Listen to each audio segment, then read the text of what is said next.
अस्सलामुअलैकुम। Welcome back to your favourite channel English सीखें। आज की इस वीडियो में हम बात करेंगे एक ऐसे इंग्लिश वर्ड की जो हम हर रोज़ यूज़ करते हैं और वो है गेट। बिल्कुल, गेट बहुत ही ज़्यादा वर्सेटाइल वर्ड है। इसका जो मतलब है वो डिफरेंट सिचुएशन में डिफरेंट तरीके से यूज़ होता है, वो मतलब बिल्कुल बदल जाता है। जैसे गेट का मतलब अक्सर होता है पहुंचाना, हासिल करना, समझना और होना। इस तरह के कई यूजेस इसके हैं जो इस वीडियो में हम देखने वाले हैं। और इस वर्ड की अलग अलग फॉर्म्स भी हैं। गेट की फर्स्ट फॉर्म तो आपको पता ही है, गेट है। सेकेंड और थर्ड फॉर्म गॉट होती है। अब जो गॉटन है एज थर्ड फॉर्म अब यूज़ नहीं होती मॉडर्न इंग्लिश में, गॉट ही एज थर्ड फॉर्म यूज़ होती है। गेटिंग आईएनजी फॉर्म हो जाएगी और ईएसआरएस फॉर्म यानी फिफ्थ फॉर्म हमारी गेट्स हो जाएगी। ठीक है। सो आज की वीडियो में हम गेट के डिफरेंट यूजेस समझेंगे, इसको एग्जांपल्स के साथ। So let's get started. First one, अगर इसका यूज़ देखें तो गेट बेसिकली हम यूज़ करेंगे एडजेक्टिव के साथ। तो यहाँ पे ये जो गेट है एज होने का सेंस देगा।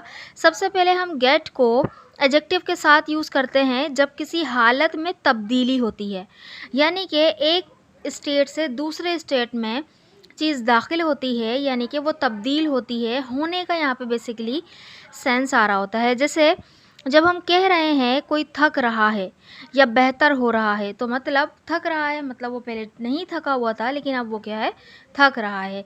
या बेहतर हो रहा है, वो पहले ठीक नहीं था लेकिन अब ठीक हो रहा है। जैसे सेंटेंसेस एग्जांपल देखें, आई am getting tired.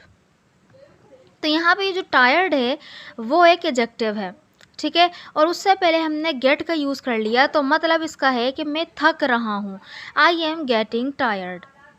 Second sentence है she gets nervous before exam. तो नर्वस होना मीन्स के घबराना, लेकिन उससे पहले गेट लग गया तो मतलब वो घबरा जाती है, ठीक है। So she gets nervous before exam, वो एग्ज़ाम से पहले घबरा जाती है। They got angry when they heard the news, यानी कि वो एंग्री हो गए, गुस्सा हो गए जब उन्होंने खबर सुनी। तो वो खबर सुनकर गुस्सा हो गए। दे got angry when they heard the news. तो पास्ट एंड डेफिनेट में हमने सेंटेंस को बनाया। एक और सेंटेंस देखें, it's getting colder these days. इस मतलब आजकल मौसम ज़्यादा ठंडा हो रहा है, ठीक है। तो यानी कि जो अब मौसम है वो पहले से ठंडा होता जा रहा है, यानी कि उसमें तब्दीली आ रही है मौसम में। ओके। एक सेंटेंस आपके लिए, वो गिटार बजाने में बेहतर हो गया है। वो गिटार बजाने में बेहतर हो गया है, इस सेंटेंस को बनाकर कमेंट बॉक्स में लिखिए। हम गेट के सेकंड मीनिंग की तरफ बढ़ते हैं, जो कि है गेट का मतलब हासिल करना या लेना। ओके। जैसे सेंटेंस में अगर यूज़ करें कि I need to get some milk from the store. I need to get some milk from the store, यानी कि मुझे स्टोर से दूध लेना है। तो लेने के सेंस में हमने यहाँ पे गेट का यूज़ किया। थर्ड हमारा जो यूज़ है इसका वो है गेट का मतलब अराइव, मतलब पहुंचने के सेंस में। जब हम गेट को यूज़ करते हैं तो कहते हैं, हमारा जो मतलब होता है कि कहीं किसी जगह हम पहुंच गए हैं या जा रहे हैं। जैसे कि what time will you get home, तुम घर कब पहुंचोगे। What time will you get home. तो यहाँ पे जो है अराइव की जगह हमने गेट का यूज़ कर लिया कि तुम घर कब पहुंचोगे। इसी तरह I usually get to work at 9 AM। मैं आम तौर पर 9 बजे काम पे पहुंचता हूँ।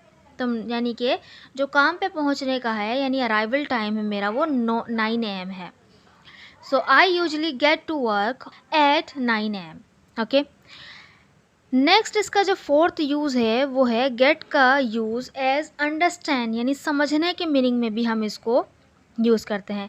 अगर आपको कोई बात समझ आती है और आप कहते हैं आई गेट इट, तो इसका क्या मतलब है, यानी कि आपको वो समझ में आ गई है बात, यानी कि आपने अंडरस्टैंड की जगह गेट का यूज़ किया। तो गेट का यूज़ हम अंडरस्टैंड की जगह भी करते हैं। जैसे do you get what I am saying, क्या तुम समझ रहे हो जो मैं कह रहा हूँ। तो do you get what I am saying, ठीक है। इसी तरह से ओह नाउ आई गेट इट, अब मुझे समझ आई, ठीक है। तो इस तरह से जो है गेट का यूज़ हम कर रहे हैं समझने के सेंस में। नेक्स्ट इसका यूज़ अगर हम देखें तो इसका मतलब होता है टू बाय और एक्वायर समथिंग, यानी कि कोई चीज़ ख़रीदना या हासिल करना।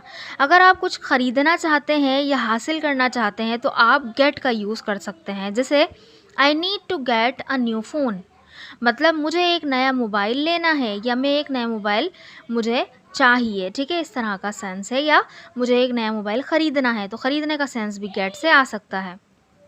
Did you get the tickets for the movie, क्या तुमने मूवी के टिकट्स ले लिए? तो यानी कि आपने मूवी के लिए जो टिकट्स हैं वो ख़रीद लिए कि नहीं ख़रीदे। तो did you get the tickets for the movie.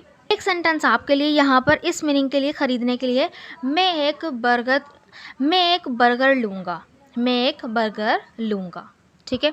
इस सेंटेंस को बनाकर कमेंट बॉक्स में लिखिए। तो चलें आप देखते हैं गेट के फ्रेजल वर्ब्स।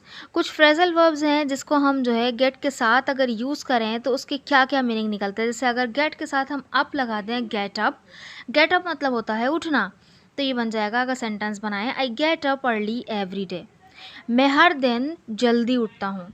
तो I get up early every day, मैं हर दिन जल्दी उठता हूँ। तो गेट अप मीन्स उठना। सेकेंड है गेट अलोंग। गेट अलोंग मतलब होता है किसी से अच्छे ताल्लुकात रखना, यानी किसी से आपकी बनना। तो do you get along with your siblings, यानी क्या तुम्हारी अपने बहन भाइयों के साथ बनती है, यानी कि उनके साथ अच्छे ताल्लुकात हैं। तो do you get along with your siblings. Okay. Get over का मतलब होता है किसी चीज़ को भुला देना या रिकवर करना किसी हादसे से। जैसे it took her a while to get over the breakup, यानी उसे ब्रेकअप भुलाने में वक्त लगा। तो it took her a while to get over the breakup. Okay. अच्छा, गेट बाय का मतलब होता है गुजारा करना, किसी चीज़ से आप गुजारा कर लेंगे, नहीं गेट बाय कर लेंगे। जैसे we can get by with a little less money, हम थोड़े कम पैसों में भी गुजारा कर सकते हैं। तो we can get by with a little less money, हम थोड़े कम पैसों में भी गुजारा कर लेंगे, ठीक है। और नेक्स्ट है गेट टुगेदर। गेट टुगेदर मतलब होता है मिलना। तो जैसे अगर हम सेंटेंस बनाएं, let's get together this weekend, चलो इस वीकेंड मिलते हैं। तो let's get together this weekend. तो आई होप कि आपको गेट के एज मेन वर्ब भी यूज़ समझ में आए होंगे और इसके फ्रेजल वर्ब जो मैंने यहाँ पे यूज़ किए उसका भी यूज़ समझ में आया होगा। तो ये था quick lesson on the word get. अब आपने देखा कि गेट कितनी तरह से यूज़ हो सकता है और ये इंग्लिश में कितना कॉमन है। अगर आप रेगुलरली गेट के यूज़ेस की प्रैक्टिस करें, आपकी इंग्लिश बहुत जल्दी इम्प्रूव होगी। अगर ये वीडियो हेल्पफुल लगी तो लाइक करें, शेयर करें और चैनल को सब्सक्राइब ज़रूर कीजिएगा। मिलते हैं अगली वीडियो में, तब तक के लिए keep practising, keep learning. Thank you so much.